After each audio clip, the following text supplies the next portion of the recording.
Сегодня к нам приехали соседние республики. 8 республик приехало и возложили к великому сыну осетинского народа, известному танцору, хореографу, балетмейстеру Заурбеку Васильевичу Битарову. Он был нашим учителем. Он во многих местах работал.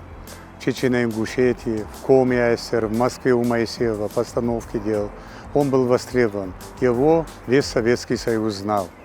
И сегодня возложили цветы у могилы этого величайшего человека. А вечером будет в честь него первый международный фестиваль среди кинжалистов Заурбеку Васильевичу.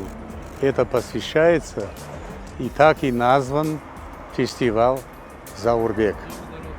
И будет конкурс. Кто лучше станцует танец с кинжалами. Я желаю всем удачи на сцене, чтобы всегда имя Заурбека Васильевича Битарова они всегда несли с собой в своем сердце.